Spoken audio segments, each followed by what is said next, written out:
Queridos irmãos e irmãs em Cristo, que a paz de Jesus e a ternura de Maria estejam sempre com você, família e amigos. Hoje, 8º dia da Maratona da Mãe Rainha, quero com alegria compartilhar aqui a história de Nossa Senhora da Consolação. Nossa Senhora da Consolação. Nossa Senhora vivia uma vida de confiança e certeza com a aceitação de tudo que viesse da divina providência. Sua vontade conduzia seus desejos num único rumo: faça-se em mim segundo vossa palavra. E assim era consolada e podia consolar. Nossa Senhora da Consolação é invocada como padroeira dos lares, promovendo a harmonia no seio das famílias e a conversão dos filhos desviados, contando com grande número de devotos em nosso país. O sentimento mais enraizado no coração humano é o desejo de felicidade. No entanto, nada mais comum do que o sofrimento entre os homens. Por isso mesmo, todos nós necessitamos de afeto e consolação. Porém, neste mundo enganoso muitas vezes não encontramos consolações humanas. Existe, contudo, uma fonte viva de esperança, um raio de luz que ilumina as trevas do desespero e distribui a paz aos corações atribulados. É a consolação dos aflitos, a Mãe de Deus, Nossa Senhora da Consolação. Convívio intenso, separação definitiva. Os 3 anos de vida pública de Nosso Senhor Jesus Cristo foram passados entre os discípulos e apóstolos. Era um convívio intenso, apenas superado pelo relacionamento havido entre Jesus e sua Mãe Santíssima. Nos 30 anos em que, estando juntos, olhavam-se e queriam-se bem e assim, viviam a mais elevada forma de relacionamento humano. Amavam-se. Um dia chegou a hora crucial da missão redentora de Nosso Senhor. Chegou a paixão. Num instante, Jesus passou pela morte de cruz e foi sepultado. Embora tenha chegado também a manhã da ressurreição, e Cristo ressuscitado ter se manifestado em várias oportunidades, aquele convívio inicial já não mais existia. Era inatingível. Os apóstolos puderam ainda acompanhar Nosso Senhor ressuscitado quando 40 dias depois da ressurreição, ele subiu aos céus. Foi um favor inestimável, uma graça enorme, mas foi também a separação definitiva.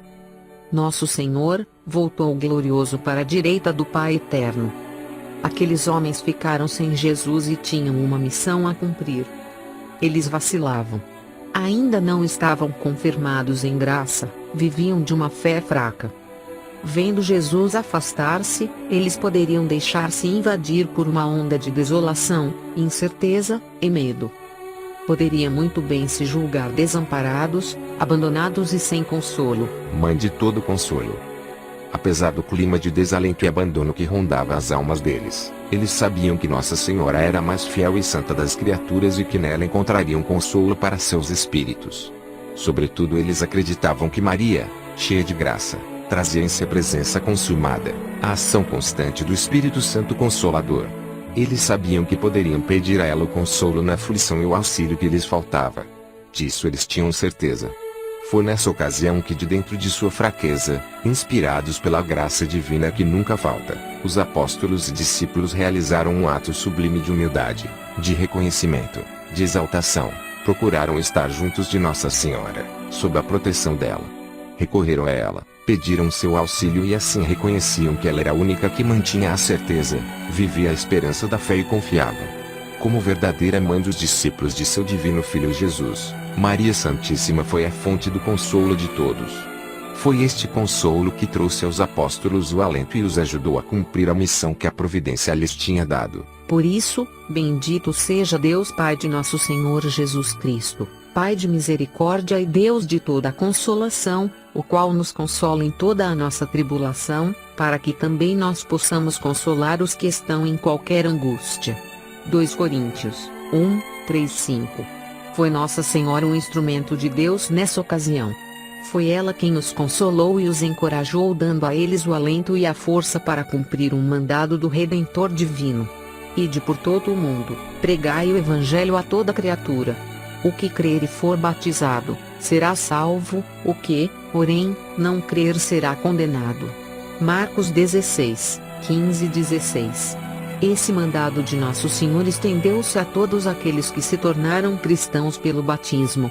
E estes cristãos, de dentro de suas fragilidades, em muitas e muitas ocasiões, necessitaram de ajuda, de alento, de consolo em sua caminhada. E isto é assim até hoje. O exemplo dos apóstolos, procurando Nossa Senhora nos momentos de aflição, propagou-se rápido entre os primeiros cristãos e continuou a se expandir entre os fiéis, na medida em que a Igreja crescia pelo mundo afora. O exemplo dos apóstolos. O exemplo dos apóstolos foi uma das razões do porquê Nossa Senhora passou a ser a intercessora certa a quem seus filhos recorriam. Ela, indiscriminadamente, tornou-se o porto seguro para os necessitados, os aflitos e os desamparados. Para toda a Igreja, Maria converteu-se na fonte do espírito de fortaleza, que anima e reconforta os sofredores.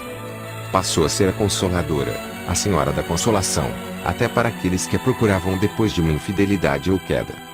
E assim, nunca se ouviu dizer que alguém que tenha recorrido à proteção dela tenha ficado desamparado, sem consolo. Na terra e no céu, Maria consola sempre seus filhos nascidos no batismo. Ela consola aqueles que continuam a luta nessa terra, que juntos caminham rumo à casa do Pai e ainda padecem das vicissitudes, limitações e aflições próprias ao homem concebido no pecado original. Nossa Senhora é, portanto, fonte de consolação para todos os que vivem e que participam da Igreja militante. Nossa Senhora poderia consolar também os membros da Igreja gloriosa? A resposta seria, sim. O que acontece, porém, é que os bem-aventurados não necessitam diretamente do consolo dela. No céu, o gozo é constante e o próprio Deus é o consolo demasiadamente grande para os santos. Consolo para a Igreja padecente. E para os membros da Igreja padecente, a Virgem Santíssima seria também fonte de consolo. Sem dúvida. Para eles também, ela é Nossa Senhora da Consolação. Maria socorre as santas almas de seus devotos não só aqui nesse nosso vale de lágrimas, mas também no purgatório, onde tem pleno poder, tanto para aliviá-los como também para livrá-los completamente. Sobretudo, isso acontece, assim como nos diz Santo Afonso Maria de Ligório, nas festividades de Nossa Senhora. Quando, então, a Virgem Santíssima vai até o purgatório e liberta grande número de almas. Eis o que conta o santo em sua conhecida obra Glórias de Maria Santíssima. Refere São Pedro Damião, doutor da Igreja falecido em 1072, que certa mulher, chamada Amarósia, apareceu depois de morta a uma sua comadre, e lhe disse que no dia da Assunção de Maria havia sido libertada do purgatório. E que, juntamente com ela, saíram tão considerável número de almas, que excediam o da população de Roma. Santo Agostinho e Nossa Senhora da Consolação. A devoção a Nossa Senhora da Consolação, ou Consoladora dos Aflitos, como é designada na ladainha lauretana, foi difundida em todo o mundo principalmente pela Ordem dos Agostinianos. Isso aconteceu como uma forma de retribuição pela graça da conversão do grande fundador dos agostinianos. Santa Mônica, aflita e desolada por causa da vida desregrada e dos desvarios de seu filho Agostinho, recorreu à intercessão de Nossa Senhora da Consolação, e pouco depois teve a suprema alegria de vê-lo convertido em fervoroso católico. Agostinho tornou-se um dos maiores santos da Igreja, e escolheu como protetora da ordem que fundou, aquela que é a Consoladora dos Aflitos, a Senhora da Consolação, e incumbiu seus filhos espirituais de divulgar essa devoção. A devoção a Nossa Senhora da Consolação foi aprovada pelo Papa Gregório XIII, em 1577. Nossa Senhora da Correia, ou das Correias. Era costume na Judéia, que as mulheres, desde pequenas, andarem cingidas com uma correia, como símbolo de pureza. A Santíssima Virgem, como toda judia, também usou a correia durante toda a sua vida.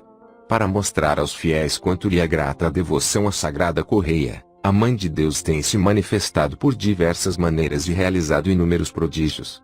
Por ocasião de sua morte, narra a tradição, achavam-se, reunidos junto dela, e receberam as suas últimas palavras e despedidas, todos os apóstolos, exceto São Tomé, que estando muito longe chegara 3 dias depois. Estando sepultada a Santíssima Virgem, ficou ele muito triste e teve grande desejo de vê-la ainda mais uma vez. Os apóstolos, que ainda a velavam o sepulcro, removeram a pedra que o fechava, para atender ao seu pedido. Com espanto geral, Viram que o corpo de Nossa Senhora não se achava mais ali, encontrando-se apenas suas vestes e a correia no meio de rosas que exalavam suave perfume, pois ela havia sido assunta ao céu. O apóstolo Tomé venerou com muito respeito as relíquias, que ficaram guardadas na mesma sepultura. Por devoção, e como lembrança da Santíssima Virgem, usou, desde aquele dia, uma correia e com ela realizou extraordinário prodígio, narrada pela tradição. Passados muitos anos, um novo acontecimento veio acentuar a fama da Santa Correia. Juvenal, patriarca de Jerusalém, encontrou, no sepulcro da Santíssima Virgem, sua correia, e a imperatriz Santa Pulquéria fez transportar para Constantinopla, colocando-a numa igreja de Nossa Senhora, construída para este fim. A piedade da princesa contribuiu para que se aumentasse a devoção à correia de Nossa Senhora entre os fiéis da igreja grega, na qual se estabeleceu a festa de sua intenção e outra, da sua trasladação. Este culto continuou por muito tempo, pois, São Germano, patriarca de Constantinopla, pelos anos 720, escreveu e pronunciou diversos sermões em honra da correia de Maria, citando vários milagres sucedidos pelo seu uso. Num dos sermões, diz o seguinte: não é possível olhar nossa venerável correia, ó Santíssima Virgem, sem sentir-se cheio de gozo e penetrado de devoção. O monge Eutímio, que viveu pelos anos de 1098 pregando sobre ela, dizia: nós veneramos a Santa Correia, vemo-la conservar-se inteira depois de 900 anos, cremos que, de fato, a Rainha do Céu cingiu-se com ela. As imagens que representam esta devoção, geralmente mostram a Virgem Maria com uma cinta entre as mãos, ou entregando uma correia a Santa Mônica e Santo Agostinho. Em uma aparição a Santa Mônica, Nossa Senhora apresentou-se com uma túnica de tecido rústico, de corte simples e cor escura. Uma roupa penitencial que ainda trazia na cintura uma cinta de couro que descia até próximo do chão. Nossa Senhora colocou a correia em Santa Mônica, recomendando-lhe: filha, receba esta correia sagrada que cingiu este corpo que deu à luz o Salvador, doravante cinge-te com ela e propaga esta devoção de minha Santa Correia, pois eu te prometo especial proteção a todos que a cingirem e a venerarem piedosamente.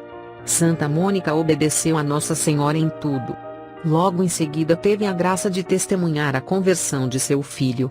Santo Agostinho foi um dos primeiros a colocar a cinta e se entregar à proteção de Nossa Senhora da Consolação, como fez também com a comunidade religiosa que logo fundou e colocou a correia da Virgem como distintivo de sua ordem. É por isso mesmo que Nossa Senhora da Consolação é invocada também sob o título de Nossa Senhora da Correia. No Brasil, a devoção começou a ser divulgada com a chegada dos agostinianos em 1899.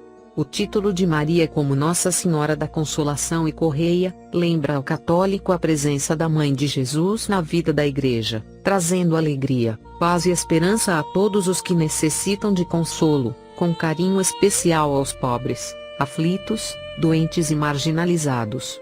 Ela recorda a missão de seu Filho, que foi sensível à dor e ao sofrimento, e que veio ao mundo para libertar o ser humano de toda espécie de mal e do pecado.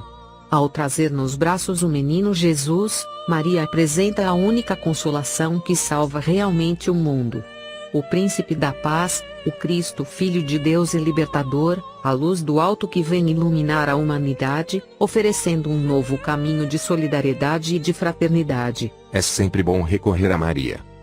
Nossa Senhora Mãe sabe consolar como ninguém, seus lábios são como o favo do qual destila mel. Cânticos 4:11. Quando evocamos o nome de Nossa Senhora dos Aflitos, colocamo-nos em sua inconfundível e admirável proteção de mãe.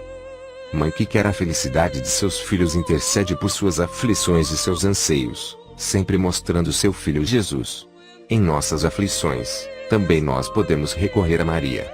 Procurando a Consoladora dos aflitos, ouviremos no fundo de nossos corações palavras de sabedoria. Pois é certo que com maternal doçura, os lábios de Maria destilam expressões de consolo.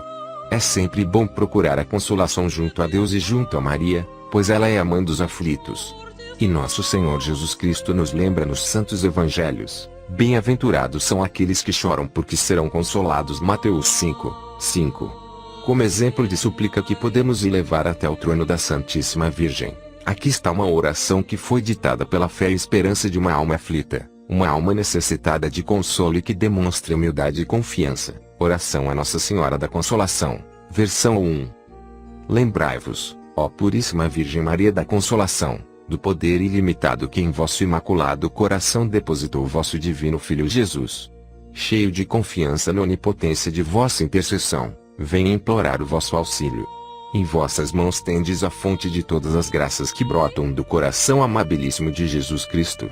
Abri essa fonte em meu favor, conceda-me a graça de que tanto necessito e ardentemente a vós eu peço. Não quero ser o único a ser rejeitado por vós, que sois minha mãe e sois também a soberana do coração de vosso divino Filho. Atendei benignamente, ó minha Senhora e minha Mãe, a minha súplica que agora vos dirijo. Senhora, volvei sobre mim vossos olhos misericordiosos e alcançai-me a graça. Citar o pedido que agora fervorosamente vos imploro. Amém. Oração a Nossa Senhora da Consolação, versão 2. Senhor Jesus Cristo, vós que vos sensibilizastes ao ver o povo sofrendo, os apóstolos cansados, os jovens desesperançados, os doentes tristes, as crianças esquecidas, os pobres oprimidos, as mulheres marginalizadas, e vos comprometestes e os consolastes exclamando: Vinde a mim todos que estáis aflitos e eu os aliviarei. Mateus 11, 29. Nós vos pedimos luz para imitar o exemplo de Maria, quem nós amamos e invocamos como nossa Mãe da Consolação.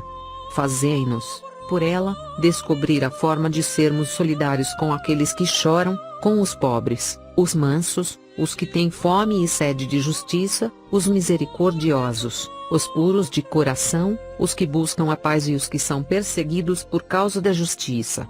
Senhor Jesus Cristo, que dessa forma, com a ajuda de nossa Mãe da Consolação, consigamos realizar o vosso reino de justiça, de serviço, de liberdade e fraternidade. Senhor, que Maria, Mãe da Consolação, seja nossa companheira de caminhada e nos ajude a chegar até vós, que sois o caminho, a verdade e a vida. Amém. Que Deus abençoe a todos nós, no amor de Maria. Amém.